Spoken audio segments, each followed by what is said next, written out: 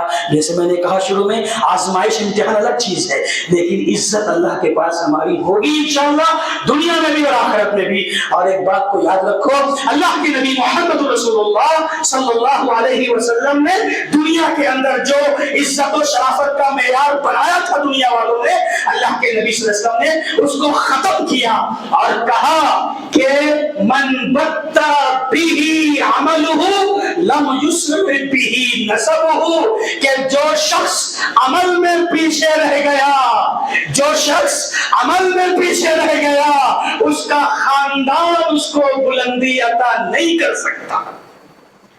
جو عمل میں پیچھے رہ گیا، اس کا خاندان، اس کا حسب و نسب اسے بلندی عطا نہیں کر سکتا۔ یہ محمد رسول اللہ صلی اللہ علیہ وسلم نے کہا ہے، اور ساتھ ہی ساتھ آپ نے یہ بھی کہا ہے کس کے بارے میں؟ یہ قریش کے لوگ جو بڑے بڑے قبائل کے لوگ تھے، قریش کا قبیلہ جو تھا بڑا نمایاں تھا۔ اللہ کے نبی صلی اللہ علیہ وسلم ایک ایک قبیلے کا نام لے لے کر کے، عبد مناف، عبد شمس، ایک ایک قبیلے کا نام لے لے کر کے اللہ کے نبی محمد رسول اللہ صلی اللہ علیہ وسلم نے کہا تھا انقذوا انفسکم من النار، کہ اپنے آپ کو جہنم سے بچا لو۔ کیوں؟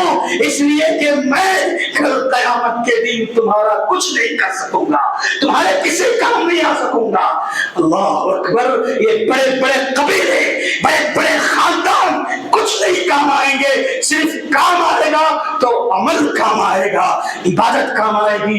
میرے بھائیوں، اللہ سے دعا کریں کہ رب ذوالجلال جو باتیں کتاب و سنت کی روشنی میں کہی گئی ہیں، جو صحیح ہیں، اللہ تعالیٰ ہمیں اس پر عمل کرنے کی توفیق عطا فرمائے۔ اللہ ہم سب کو دنیا میں بھی اور آخرت میں بھی عزت و شرافت کی بلندیوں تک پہنچنے والا بنا دے۔ اللہ ہمیں دنیا میں بھی عزت عطا فرمانا اور آخرت میں بھی عزت عطا فرمانا۔ اللہ ہمیں جب تک دنیا میں رکھنا، دین اسلام اور دین حنیف پر چلنے والا بنا کر رکھنا، اور اے اللہ ہم سے تو دین اسلام کی خدمات بھی لیتا رہنا۔ آمین۔ بارک اللہ لنا ولکم فی القرآن العظیم ونفعنا وإیاکم بالآیات ذکر حکیم رب الحکیم۔ کرتے ہیں کہ آپ کو ہماری آج کی یہ ویڈیو ضرور پسند آئی ہوگی۔ اگر آپ کو ہماری آج کی یہ ویڈیو پسند آئی ہے تو آپ سے گزارش کرتے ہیں کہ آپ ہمارے چینل کو ضرور سبسکرائب کر لیں اور ساتھ ہی لگے بیل کے بٹن کو بھی پریس کر لیں تاکہ آپ کے پاس ہماری آنے والی مزید معلوماتی ویڈیوز کا نوٹیفیکیشن بر وقت ملتا رہے۔ سبسکرائب کے ساتھ ساتھ ہماری ویڈیوز کو لائک بھی کریں اور اپنی قیمتی رائے کا اظہار کمنٹس میں ضرور کریں۔ کمنٹس میں آپ اپنے سوالات بھی ہم تک پہنچا سکتے ہیں۔ اللہ تعالیٰ آپ کو اپنے حفظ و امان میں رکھے۔ آمین۔